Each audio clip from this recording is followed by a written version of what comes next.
अस्सलाम वालेकुम जी, welcome to byte class. I hope आप सब ठीक होंगे। आज हम अपने क्लाउड कंप्यूटिंग की मिड टर्म सीरीज में लेक्चर 18 कवर करेंगे which is cloud security threats. Total 5 modules हैं इस चैप्टर में from 88 to 92। So let's get start in module 88 which is cloud security threats. Module में हम सिंपली कुछ मेजर सिक्योरिटी थ्रेट्स पढ़ेंगे जो क्लाउड के ओवर द इंटरनेट होने की वजह से होते हैं, क्योंकि तमाम cloud services over the internet work कर रही होती हैं और डेटा मुसलसल ट्रैवल कर रहा होता है between users, applications, servers and cloud providers. तो ये जो ट्रैवल का प्रोसीजर होता है, यानी एक जगह से दूसरी जगह सेंड होने का जो प्रोसीजर होता है, इसके दौरान, इस कम्युनिकेशन के दौरान अटैकर्स और हैकर्स इस चीज़ का फ़ायदा उठा सकते हैं, इंफॉर्मेशन स्टील कर सकते हैं। आप जो मैसेज भेज रहे हैं एक जगह से दूसरी जगह, उसमें मॉडिफिकेशन कर सकते हैं, चेंजेस कर सकते हैं, यूजर्स पे स्पाई कर सकते हैं, जासूसी कर सकते हैं और मलेशियस कंटेंट आपके डेटा में इंक्लूड कर सकते हैं। तो इस मॉड्यूल में हम दो मेजर थ्रेड्स पढ़ेंगे। First is traffic eavesdropping and second is malicious intermediary. तो पहले पढ़ते हैं कि ट्रैफिक ईव्सड्रॉपिंग क्या होता है। अगर दो लोग आपस में बात कर रहे हैं, कम्युनिकेट कर रहे हैं और उनके बीच में कोई तीसरा बंदा सीक्रेटली उनकी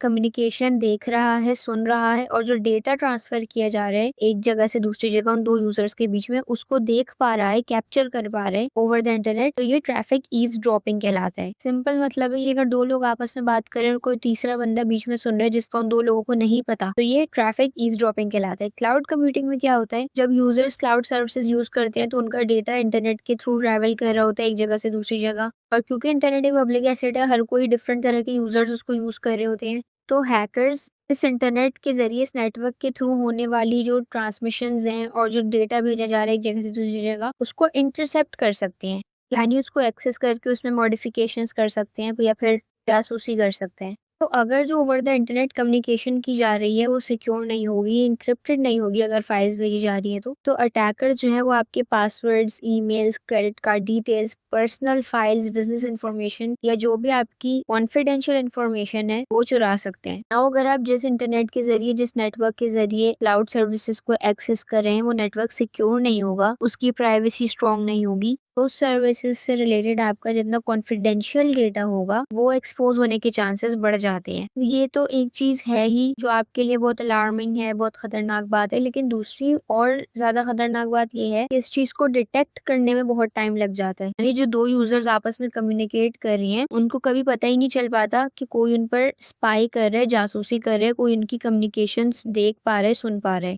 और जो अटैकर्स है वो इस चीज का फायदा उठाते हैं और खामोशी से आपकी इंफॉर्मेशन, आपका इंपॉर्टेंट कॉन्फिडेंशियल डेटा महीनों तक, हफ्तों तक जमा करते रहते हैं, जिसका बाद में वो मिसयूज करते हैं। नाउ जो ईव्सड्रॉपिंग के अटैकर्स होते हैं उनका कॉमन टारगेट क्या होता है, यूजर्स की लॉगिन क्रेडेंशियल्स चुराना, बैंकिंग इंफॉर्मेशन चुराना, कंपनी के अगर कोई सीक्रेट्स हैं तो वो चुराना, यानी किसी ऑर्गेनाइजेशन में मौजूद दो एम्प्लॉयज की आपस की कम्युनिकेशन पे स्पाई करना ताकि उस कंपनी की important information, important data leak किया जा सके, एंड कस्टमर रिकॉर्ड्स और प्राइवेट कम्युनिकेशंस, ये सब कॉमन टारगेट्स होते हैं ऐसे अटैकर्स के। नाउ इससे बचा कैसे जा सकता है, क्लाउड प्रोवाइडर सबसे पहले तो इंक्रिप्शन यूज करती हैं डेटा को सेंड करने के लिए और स्टोर करने के लिए। देन वो अपनी वेबसाइट्स में HTTPS प्रोटोकॉल यूज करते हैं जो ज्यादा सिक्योर होता है as compare to HTTP। Then VPNs use किए जाते हैं, सिक्योर कम्युनिकेशन चैनल्स यूज किए जाते हैं। इन तमाम के जरिए जब आप कोई डेटा स्टोर करते हैं या ओवर द इंटरनेट सेंड करते हैं तो वो इनक्रिप्टेड फॉर्म में होता है, यानी अनरीडेबल फॉर्म में कन्वर्ट कर दिया जाता है, ताकि अगर कोई हैकर इस बीच के प्रोसेस में इंटरसेप्ट कर भी पाता है उसको, तब भी उसको समझ ना आए कि उधर क्या है, यानी वो डेटा उसके काम का ना हो, उसके लिए यूजफुल ना हो। देन मलेशियस इंटरमीडिएरी, ये attack it is similar to middle man attack जो हमने शुरू के कुछ मॉड्यूल्स में पढ़ा था। इसमें क्या होता है कि जो अटैकर्स होते हैं वो यूजर्स और क्लाउड सर्विसेज के बीच में इंटरसेप्ट करते हैं, पर जो हमने ट्रैफिक ईव्सड्रॉपिंग पढ़ा था उसमें दो यूजर्स की कम्युनिकेशन के दरमियान कोई थर्ड पर्सन, कोई हैकर आके स्पाई करता था, बैठता था।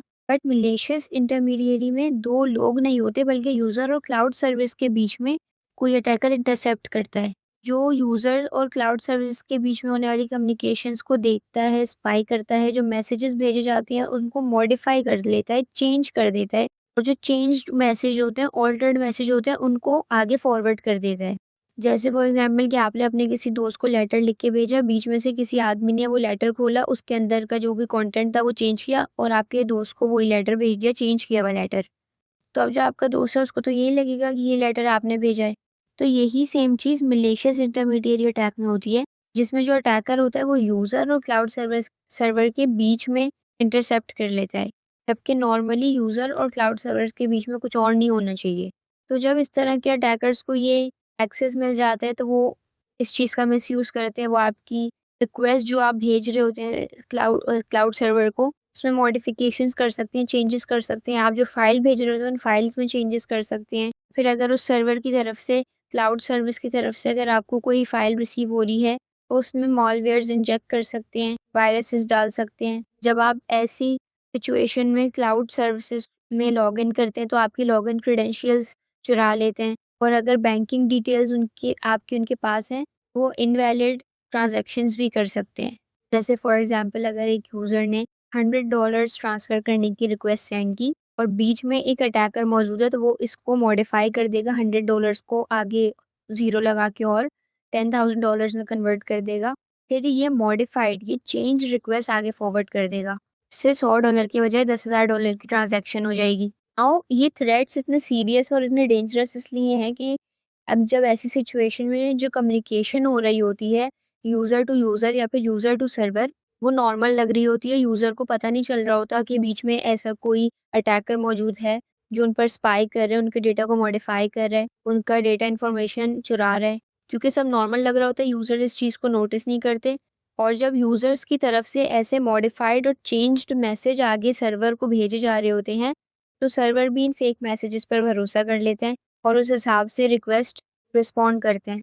नाउ इससे बचने की कुछ प्रिवेंशन मेथड्स आपको दिए हुए हैं। प्रिवेंशन का मतलब होता है बचाव या बचना, एहतियात करना किसी चीज़ से। तो मलेशियस इंटरमीडिएरी अटैक से बचने के लिए जो आपके क्लाउड सिस्टम्स हैं उनमें SSL and TLS encryption use की जानी चाहिए। एसएसएल और टीएलएस ऐसे प्रोटोकॉल्स होते हैं जो बहुत ही ज़्यादा हाई टेक्नोलॉजी वाले, बहुत ही एडवांस प्रोटोकॉल होते हैं जो आपकी डेटा को फ़ौरन स्क्रैम्बल फॉर्म में, अनरीडेबल फॉर्म में कन्वर्ट करते हैं, डेटा सेंड होने से फ़ौरन पहले। अब क्योंकि जब ऐसा डेटा फिर भेजा जाता है तो वो स्क्रैम्बल फॉर्म में होता है, एन्क्रिप्टेड फॉर्म में होता है, तो अटैकर्स अगर इंटरसेप्ट कर भी देते हैं बीच में, तो वो उनके लिए यूज़लेस होता है। फिर ऐसा डेटा जब क्लाउड सर्वर पर पहुँच जाता है तब उसको डिक्रिप्ट कर लिया जाता है, डिसाइफ़र कर लिया जाता है, यानी दोबारा रीडेबल फॉर्म में कन्वर्ट कर दिया जाता है। इसके बाद cloud systems digital certificates use करते हैं जो बेसिकली आईडी कार्ड्स की तरह होते हैं, जो ये क्लाउड सर्वर को प्रूफ देते हैं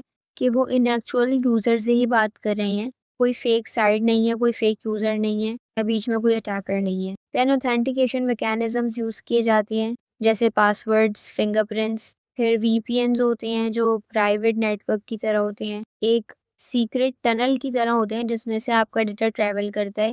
तो इवन दो आपका डेटा पब्लिक इंटरनेट के ज़रिए ट्रांसमिट किया जा रहा होता है, ट्रांसफ़र किया जा रहा होता है, बट क्योंकि वो एक सिक्योर टनल के अंदर होता है, तो वो बाकी दूसरे यूज़र्स की नज़रों में नहीं आता। जो इस तरह के अटैकर्स होते हैं पब्लिक इंटरनेट पे मौजूद होते हैं, आपका डेटा उनसे हिडन होता है। देन सिक्योर एपीआईज़ यूज़ की जाती हैं, जो ये मेक श्योर करती हैं कि सिर्फ स्पेसिफिक और अप्रूव्ड रिक्वेस्ट ही इनके ज़रिए पास की जाए। तो इन तमाम मेथड्स के ज़रिए यूज़र की आइडेंटिटी वेरीफ़ाई की जाती है कि जो यूज़र बता रहा है अपनी आइडेंटिटी वो रियल है या नहीं, कहीं कोई और यूज़र किसी और की आइडेंटिटी तो नहीं यूज़ कर रहा। मैसेज की ओरिजिनैलिटी का पता चलता है कि जो मैसेज यूज़र की तरफ से भेजा गया था, क्या वही मैसेज रिसीव हुआ है, बीच में किसी ने चेंजेस तो नहीं की, मॉडिफ़िकेशन तो नहीं की। और यही चीज़ डेटा इंटेग्रिटी कहलाती है। डेटा जिस फॉर्म में भेजा गया था उसी फॉर्म में रिसीव हुआ है, उसमें कोई मॉडिफ़िकेशंस नहीं हुई। तो ट्रैफ़िक ईव्सड्रॉपिंग में और मैलिशियस इंटरमीडिएट में बेसिक डिफ़रेंस क्या है कि ट्रैफ़िक ईव्सड्रॉपिंग में अटैकर 2 यूज़र्स के बीच में मौजूद होता है और उनका डेटा और उनकी कम्युनिकेशन सीक्रेटली कैप्चर कर रहा होता है, सुन रहा होता है, जो फाइल्स भेजी जा रही होती है उनको देख रहा होता है। और मैलिशियस इंटरमीडिएरी में अटैकर यूज़र और सर्विस प्रोवाइडर या फिर उस क्लाउड सर्वर के बीच में होता है और सिर्फ देखता नहीं है मैसेजेस को, बल्कि उनमें मॉडिफिकेशंस भी करता है, चेंजेस भी करता है। हाँ, क्योंकि क्लाउड इंटरनेट पर हैविली डिपेंड करता है कम्युनिकेशन के लिए, ऑपरेट करने के लिए, क्योंकि इसी इंटरनेट की वजह से रिमोट एक्सेस आपको क्लाउड में मिलता है, जो कि इसका सबसे बड़ा एडवांटेज भी है। लेकिन ऑन दी अदर हैंड इसका यही सबसे बड़ा डिसएडवांटेज भी है, क्योंकि इंटरनेट से कनेक्ट होने की वजह से मल्टीपल यूजर्स इसको एक्सेस करते हैं, ग्लोबली कनेक्शन मिलते हैं, तो इससे अटैकर्स की अपॉर्चुनिटीज ही बहुत ज़्यादा बढ़ जाती हैं, क्योंकि जो मल्टीपल यूजर्स इसको एक्सेस कर रहे हैं अराउंड द वर्ल्ड, आपको नहीं पता कि कौन कैसा है। तो यहाँ पर अगर हम इस मॉड्यूल को समराइज करें तो ट्रैफिक ईव्सड्रॉपिंग में हमने पढ़ा कि जो अटैकर होता है वो सीक्रेटली मॉनिटर कर रहे होते हैं कम्युनिकेशन को दो लोगों के बीच में, यहाँ से कॉन्फिडेंशियल इन्फॉर्मेशन चुराई जा सकती है। सबसे बड़ा डेंजरस पार्ट ये है कि उन यूजर्स को पता भी नहीं होता और काफ़ी लंबे अरसे तक बिल्कुल उनको ये चीज़ नॉर्मल लग रही होती है, उन्हें कोई चेंजेस नहीं दिख रहे होते और ये अटैकर्स अनडिटेक्टेड रहते हैं। मेलिशियस इंटरमीडिएरी में जो अटैकर होता है वो यूज़र और क्लाउड सर्विस के बीच में होता है और ना सिर्फ ये मैसेजेस देखता है बल्कि उनको इंटरसेप्ट करके मॉडिफाई भी करता है, यानी चेंज भी करके आगे फॉरवर्ड कर देता है। और ऐसा भी हो सकता है कि ये अटैकर आपने जो डेटा आपको रिसीव किया जा रहा है उसमें वायरसेस और मेलवेयर्स इंजेक्ट कर दे, ऐड कर दे, जो आपके लिए, आपके सिस्टम के लिए हार्मफुल हो। मिडल मैन अटैक हमने पढ़ा था, ये उसी से ज़्यादा मिलता जुलता होता है। फिर हमने पढ़े कि इनको प्रिवेंट कौन से मेथड्स के ज़रिए किया जाता है, इंक्रिप्शन के ज़रिए, HTTPS के ज़रिए, SSL एंड TLS प्रोटोकॉल्स के ज़रिए, VPN के ज़रिए, ऑथेंटिकेशन मैकेनिज्म्स और सिक्योर APIs यूज़ करके। Now let's move on to module 89 which is cloud security threats. यही सेम मॉड्यूल है जो हम पूरे चैप्टर में पढ़ेंगे, बस यही पार्ट्स में डिवाइड हुए हुए हैं, तो यही कंटिन्यू करते हैं। इस मॉड्यूल में हम मजीद 3 सिक्योरिटी थ्रेट्स पढ़ेंगे। First is denial of service. Denial of service या डॉस अटैक एक ऐसा अटैक होता है जिसमें अटैकर जो है वो आपके सिस्टम को इतना ज़्यादा फेक यूज़र भेज के ओवरलोड कर देता है कि आपका सिस्टम एक्चुअल यूज़र्स के लिए प्रॉपरली काम नहीं कर पाता। ऐसा यूजुअली किसी क्लाउड सर्विस को स्लो करने के लिए, परफॉर्मेंस स्लो करने के लिए, उसको अनअवेलेबल बनाने के लिए कि जो एक्चुअल यूजर्स हैं वो उसको यूज ना कर पाएं, या फिर कंप्लीटली क्रैश करने के लिए ये अटैकर्स डॉस अटैक यूज करते हैं। जैसे यहाँ पर आपको एक एनालॉजी दी है कि इमेजिन करें एक रेस्टोरेंट है जिसमें खाली 20 लोगों की सीटिंग कैपेसिटी है, लेकिन वो रेस्टोरेंट अच्छा चल रहा है, लोगों को पसंद आ रहा है वहाँ का खाना, तो वहाँ पर बहुत सारे लोग खाना खाने के लिए आ रहे हैं। लेकिन उसी रेस्टोरेंट के बराबर में कोई दूसरा रेस्टोरेंट है जिसके इतने ज़्यादा कस्टमर्स नहीं है। उन्होंने जेलसी में आके क्या किया कि उस रेस्टोरेंट में बहुत सारे फेक कस्टमर्स भेज दिए, जिससे जो रियल कस्टमर्स हैं, जो एक्चुअल में वहाँ खाना खाने आए थे, उनको वो सर्विसेज नहीं मिल पाएंगे, उनको खाना नहीं मिल पाएगा। उन यूजर्स के लिए, उन कस्टमर्स के लिए वो सर्विस स्लो हो जाएगी, अनअवेलेबल हो जाएगी, या फिर इतने ज़्यादा कस्टमर्स अचानक से आने की वजह से रेस्टोरेंट ही बंद हो जाएगा। तो यही ऐसा डॉस अटैक में होता है, आपकी सर्विसेज को ओवरलोड कर दिया जाता है ताकि जो एक्चुअल यूजर्स हैं वो उसको एक्सेस ना कर पाएं। तो क्लाउड कंप्यूटिंग में क्या होता है कि अटैकर्स जो हैं वो बहुत ज़्यादा ह्यूज ट्रैफिक भेज देते हैं, फेक रिक्वेस्ट सेंड करते हैं और सेम कम्युनिकेशन मैसेजेस बार बार रिपीटेडली सेंड करते हैं। अब इससे क्या होता है कि जो सर्वर्स होते हैं वो उन फेक मैसेजेस को, फेक कम्युनिकेशंस को रिस्पॉन्ड करने के चक्कर में बहुत बिजी हो जाते हैं, मेमोरी फुल हो जाती है, CPU के यूसेज बहुत ज़्यादा बढ़ जाता है, बैंडविड्थ इंक्रीज हो जाती है, जिसकी वजह से रिस्पॉन्स टाइम स्लो हो जाता है कि जितनी ज़्यादा रिक्वेस्ट होंगी उतना ज़्यादा रिस्पॉन्स टाइम स्लो होगा।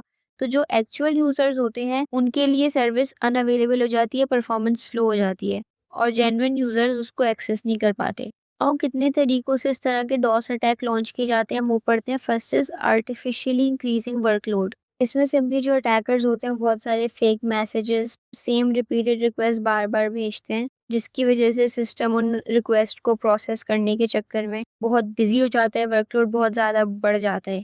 Next, overloading the network. इसमें जो अटैकर्स होते हैं वो नेटवर्क पर बहुत सारी ह्यूज ट्रैफिक भेज देते हैं, जिससे बैंडविड्थ बहुत ज़्यादा कंज्यूम होती है, जिसकी वजह से कम्युनिकेशन परफॉर्मेंस बहुत ज़्यादा स्लो हो जाती है और जो जेन्युइन यूज़र्स होते हैं उनको बहुत वेट करना पड़ता है, डिले बहुत होता है। ऐसी सिचुएशन में अगर यूज़र को इस तरह की कोई वेबसाइट एक्सेस करने की कोशिश करे तो वो मुसलसल लोड होती रहेगी, क्योंकि आपकी तरह के बहुत सारे दूसरे फेक यूज़र्स उसको, वेबसाइट को एक्सेस करने की कोशिश कर रहे होंगे, जिसकी वजह से वो वेबसाइट स्लो हो जाएगी और इवेंचुअली वो सर्विस अनअवेलेबल हो जाएगी। जिस तरह जब डेटशीट लॉन्च होती है तो अचानक से बहुत सारे स्टूडेंट्स एक साथ एक्सेस करने की कोशिश कर रहे होते हैं उस वेबसाइट को, जिससे उसकी परफॉर्मेंस बहुत ज़्यादा स्लो हो जाती है, मुसलसल सिर्फ लोड होती रहती है और इवेंचुअली अक्सर सर्विस अनअवेलेबल हो जाती है, सर्वर क्रैश कर जाता है। तो अगर अचानक से किसी वेबसाइट को, किसी सर्विस को नॉर्मल यूज़र की तादाद से ज़्यादा थोड़े एक्स्ट्रा यूज़र एक्सेस करने की कोशिश करते हैं अचानक से एक साथ, तो ऐसी सिचुएशंस में नेटवर्क ओवरलोड हो जाता है। Next is resource consumption attack. अब इसमें जो अटैकर्स होते हैं वो ख़ास तौर पर ऐसी रिक्वेस्ट सेंड करते हैं जो सिस्टम की बहुत ज़्यादा प्रोसेसिंग पावर कंज्यूम करती है, बहुत ज़्यादा मेमोरी कैपेसिटी लेती है। तो इस तरह की थोड़ी ही रिक्वेस्ट से सर्विस डाउन हो जाती है, सिस्टम क्रैश कर जाता है। नाउ क्योंकि क्लाउड सिस्टम्स में मल्टीपल यूजर्स को एक साथ सर्व किया जा रहा होता है, तो अगर कोई एक डॉस अटैक सक्सेसफुल हो जाता है ऐसी सिचुएशन में, तो उससे जो उस वक्त 1000 यूजर एक्सेस कर रहे होते हैं उस वेबसाइट को, उस सर्विस को, उनको इफेक्ट पड़ता है। जो बिजनेसेस हैं, वेबसाइट्स हैं, ऑनलाइन सर्विसेज हैं, एक सक्सेसफुल डॉस अटैक से उन सब पर इम्पैक्ट पड़ता है। फिर यहाँ पर आपको इस तरह के डॉस अटैक से कुछ प्रिवेंशन मेथड्स दिए गए हैं, जैसे कि क्लाउड प्रोवाइडर्स फायरवॉल यूज करें, ट्रैफिक फिल्टरिंग करें, यानी किसी नेटवर्क के अंदर आने वाली, बाहर जाने वाली ट्रैफिक को फिल्टर करें, सिर्फ ऑथेंटिक यूजर्स को ही परमिशन ग्रांट करें। देन रेट लिमिटिंग का मतलब है एक लिमिट सेट कर देना कि कितनी मर्तबा एक सिंगल यूजर या फिर एक सेम एपीआई रिक्वेस्ट सेंड कर सकता है, ताकि कोई एक बंदा मल्टीपल रिक्वेस्ट सेंड ना कर सके। इंट्रूजन डिटेक्शन सिस्टम, ये बेसिकली सिक्योरिटी कैमरास की तरह होता है जो कंटिन्यूसली मॉनिटर कर रहे होते हैं नेटवर्क को। कोई भी अनयूजुअल बिहेवियर दिखता है तो फौरन ये सिस्टम एडमिनिस्ट्रेटर्स को अलर्ट भेज देते हैं। देन लोड बैलेंसिंग मीन्स अगर कोई एक सर्वर बहुत ज़्यादा बिजी हो जाता है रिक्वेस्ट वगैरह डील करने में, तो ऐसे टूल्स होते हैं जो ऑटोमेटिकली रीडायरेक्ट कर देते हैं ट्रैफिक को ऐसे सर्वर्स पर जो कम बिजी होते हैं, ताकि किसी एक सर्वर पर बर्डन ना पड़े, ओवरलोड ना हो। देन एंटी डॉस सिस्टम, ये basically specialised heavy duty protection system की तरह होते हैं जो इस तरह की फेक ट्रैफिक को डिटेक्ट करने के लिए यूज़ किए जाते हैं। और अगर इस तरह का कोई अटैक होता है तो उस सिचुएशन में भी आपकी वेबसाइट को लाइव रखने में हेल्प करते हैं। Then insufficient authorisation based attack, ये समझने से पहले आपको डिफरेंस बताया गया है between authentication and authorisation. Authentication का मतलब है कि आप वेरीफाई करें कि आप कौन हैं, आप अपनी आइडेंटिटी का प्रूफ दें कि आप जो अपनी आइडेंटिटी बता रहे हैं क्या वाकई में वो आप हैं। ऑथराइजेशन का मतलब है कि आप क्या क्या एक्सेस कर सकती हैं, कौन कौन सी चीज़ों की अथॉरिटी आपके पास मौजूद है। तो इनसफिशिएंट ऑथराइजेशन अटैक में क्या होता है, जब किसी अटैकर को, किसी मलेशियस यूज़र को ऐसे रिसोर्सेज का एक्सेस मिल जाता है जो सिर्फ ट्रस्टेड यूज़र्स के लिए होती हैं। फॉर एग्जाम्पल, किसी ऐसे बंदे को कोई ऐसी परमिशन मिल जाए जो उसको नहीं मिलनी चाहिए। जैसे यहाँ पर आपको एग्जाम्पल में दिया हुआ है कि अगर एक एम्प्लॉय है तो वो सिर्फ रिकॉर्ड्स देख सकता है, उसमें कोई चेंजेस नहीं कर सकता। बट अगर ऑथराइजेशन स्ट्रॉन्ग नहीं होगी और इस वजह से वो उन रिकॉर्ड्स को डिलीट भी कर पा रहे हैं, तो ये ऑथराइजेशन प्रॉब्लम है ना। ऐसी सिचुएशन में जो अटैकर्स होते हैं कॉन्फिडेंशियल प्राइवेट डेटा एक्सेस कर सकते हैं, फाइल्स में मॉडिफिकेशंस कर सकते हैं, चेंजेस कर सकते हैं, रिसोर्सेज डिलीट कर सकते हैं, सिस्टम्स का कंट्रोल अपने हाथ में ले सकते हैं और उन अथॉरिटीज़ का, उन पावर्स का मिसयूज कर सकते हैं। तो इन सब को प्रिवेंट करने के लिए ऑर्गेनाइजेशंस को क्या करना चाहिए, role based access control apply करना चाहिए। मतलब हर यूज़र को उसके रोल के हिसाब से एक्सेस ग्रांट किया जाए। कोई नॉर्मल मेंबर है तो उसको एडमिन के एक्सेस ना मिले, ये चीज़ मेक श्योर की जाए। यूज़र एक्टिविटीज़ को कंटिन्यूसली मॉनिटर किया जाए और जो परमिशंस मुख्तलिफ यूज़र्स को ग्रांट की जाती है उनको रेगुलरली रिव्यू किया जाए, ताकि इंश्योर किया जा सके कि किसी अनऑथराइज पर्सन को अनऑथराइज एक्सेस तो नहीं मिला है। Now weak authentication based attack हम पढ़ते हैं। ऑथेंटिकेशन हमने पढ़ा, ऑथेंटिकेशन का मतलब होता है जब किसी यूज़र की आइडेंटिटी को वेरीफाई किया जाता है, यानी user name, password, OTP, fingerprint, security keys के जरिए ये वैलिडेट किया जाता है कि यूज़र जो अपनी आइडेंटिटी बता रहा है क्या वो वाकई में वो है या नहीं। तो इस तरह के वीक ऑथेंटिकेशन अटैक तब होते हैं जब लॉगिन सिक्योरिटी वीक होती है, कस्टमर्स की तरफ से, यूजर्स की तरफ से वीक पासवर्ड रखे जाते हैं जिनको गेस करना आसान होता है, या फिर और लॉगिन क्रेडेंशियल्स जो हैं वो यूजर मल्टीपल लोगों के साथ शेयर करते हैं जो मल्टीपल लोकेशन से उस अकाउंट को एक्सेस करते हैं। तो इस तरह के शेयर्ड अकाउंट भी हैकर्स के लिए इजी टारगेट होते हैं। और again easy to guess credentials, यानी ऐसे पासवर्ड्स रखना जो गेस करना आसान हो। नाउ जो शेयर्ड अकाउंट्स होते हैं उसमें क्या होता है कि multiple employ same account use कर रहे होते हैं, जो जिसकी जो लॉगिन इन्फॉर्मेशन होती है, ईमेल, पासवर्ड, वो शेयर करते हैं आपस में। इसकी वजह से उन डिफरेंट एम्प्लॉयज़ को ट्रैक करना, उनकी एक्टिविटीज़ को ट्रैक करना, मॉनिटर करना बहुत ज़्यादा मुश्किल हो जाता है कि कौन से यूज़र ने कौन सी एक्टिविटी परफॉर्म की थी। ऐसी सिचुएशन में अगर उन मल्टीपल एम्प्लॉयज़ में से कोई एक एम्प्लॉय अपनी ऑथराइजेशन का, अपने एक्सेस का गलत इस्तेमाल करता है, मिसयूज़ करता है, तो ये डिटेक्ट करना बहुत मुश्किल हो जाएगा कि वो कौन सा एम्प्लॉय था, कौन सा यूज़र था। जैसे यहाँ पर आपको एक एनालॉजी दी हुई है कि अगर किसी एक बिल्डिंग में एंटर करने के लिए सेम की हर कोई यूज़ करता है और अगर उसमें कुछ प्रॉब्लम होती है तो आपको नहीं पता कि किसने किया है, क्योंकि उस बिल्डिंग में एंटर होने का पासवर्ड हर किसी का सेम था। तो आपके लिए ट्रैक करना बहुत मुश्किल हो जाएगा कि जो भी हुआ वो किसकी वजह से हुआ, किसने किया। तो अगर ऑथेंटिकेशन वीक होगी उससे हैकर्स बहुत ज़्यादा फ़ायदा उठा सकते हैं, जैसे कि जब उन्हें पासवर्ड पता चल जाते हैं तो वो ऑथेंटिक यूज़र बन के, लेजिटिमेट यूज़र बन के, यानी आइडेंटिटी चुरा के किसी यूज़र की लॉगिन कर सकते हैं और ऐसा करके वो सेंसिटिव डेटा, क्रेडेंशियल्स वगैरह चुरा सकते हैं। आपकी सर्विसेज में, आपके सिस्टम में मैलवेयर इंस्टॉल कर सकते हैं। आपके बिहाफ पर आपकी आइडेंटिटी लेकर क्लाउड रिसोर्सेज को कंट्रोल कर सकते हैं। यहाँ पर आपको एक इम्पोर्टेंट कॉन्सेप्ट बताया गया है इस मॉड्यूल से, which is the impact depends upon the range of IT resource and access compromised. अगर तो वीक ऑथेंटिकेशन की वजह से आपके सिस्टम पर कोई अटैकर अटैक करता है, जो डैमेज होता है वो दो चीजों पर डिपेंड करता है। पहला कि उस वीक ऑथेंटिकेशन की वजह से वो अटैकर कौन कौन से सिस्टम्स को एक्सेस कर पाया है और कौन कौन सी परमिशंस उस अटैकर को ग्रांट की गई हैं सिस्टम की तरफ से। जैसे अगर एग्जांपल कोई हैकर किसी छोटी सी फाइल को एक्सेस कर पाए सिर्फ, तो ये माइनर डैमेज कहलाएगा। बट अगर कोई हैकर वीक ऑथेंटिकेशन की वजह से पूरे क्लाउड डेटाबेस को एक्सेस कर पाए तो ये बहुत मैसिव डैमेज कहलाएगा, बहुत बड़ा नुकसान हुआ ये। तो इस तरह की वीक ऑथेंटिकेशन से बचने के लिए ऑर्गेनाइजेशन को स्ट्रॉन्ग पासवर्ड्स यूज करने चाहिए, मल्टी फैक्टर ऑथेंटिकेशन यूज करनी चाहिए, हर यूजर का यूनिक अकाउंट होना चाहिए और शेयर्ड अकाउंट्स जो हैं वो बंद करने चाहिए। लॉगिन मॉनिटरिंग करनी चाहिए कि यूजर सिस्टम में लॉगिन करने के बाद उसकी हर मूवमेंट को ट्रैक किया जा रहा हो। तो यहाँ पर अगर हम इस मॉड्यूल को समराइज करें तो हमने पढ़ा डिनाइल ऑफ सर्विस अटैक, जिसमें फेक ऑडियंस भेज के, फेक यूजर्स भेज के आपके क्लाउड सर्विस को ओवरलोड कर दिया जाता है, अनअवेलेबल बना दिया जाता है, जिससे परफॉर्मेंस बहुत ज़्यादा स्लो हो जाती है और इवेंचुअली आपकी सर्विस डाउन टाइम में चली जाती है, अनअवेलेबल हो जाती है। ये किया जाता है फेक ट्रैफिक भेज के, सेम रिपीटेड रिक्वेस्ट बार बार भेजने की वजह से, जिससे बैंडविड्थ बहुत ज़्यादा कंज्यूम होती है, मेमोरी कैपेसिटी फिल हो जाती है, सीपीयू की प्रोसेसिंग पावर बहुत ज़्यादा यूज हो जाती है, जिसकी वजह से जो जेन्युइन यूजर्स होते हैं वो उन सर्विसेज को एक्सेस नहीं कर पाते। देन इनसफिशिएंट ऑथराइजेशन अटैक में क्या होता है, यूजर्स को उनके रोल से ज़्यादा परमिशंस ग्रांट कर दी जाती हैं और ये होता है due to poor access control. अगर कोई नॉर्मल मेंबर एडमिन के एक्सेस हासिल कर पा रहा है और वो इसका अगर मिस यूज करता है तो उससे कॉन्फिडेंशियल डेटा लीक हो सकता है, वो मेंबर सेंसिटिव रिसोर्सेज को एक्सेस कर सकता है। देन हमने पढ़ा वीक ऑथेंटिकेशन अटैक, जो होता है due to weak passwords and shared accounts. ऐसे पासवर्ड्स जो इजीली गैस कर सकते हैं अटैकर्स, फिर वो आपकी आइडेंटिटी चुरा कर सिस्टम में लॉगिन करते हैं, आपको इम्पर्सोनेट करते हैं, यानी आप बनकर उस सिस्टम को, उस सर्विस को एक्सेस करते हैं, जिससे डेटा थेफ्ट हो सकता है, कॉन्फिडेंशियल इंफॉर्मेशन लीक हो सकती है।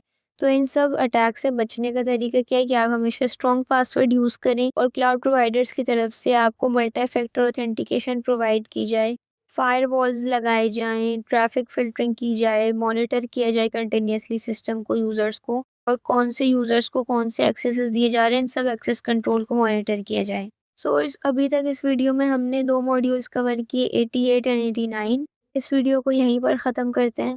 कोई क्वेश्चन हो या फीडबैक हो तो कमेंट डाउन बिलो, वीडियो को लाइक करें, चैनल को सब्सक्राइब करें। अंटिल द नेक्स्ट वीडियो, अल्लाह हाफ़िज़।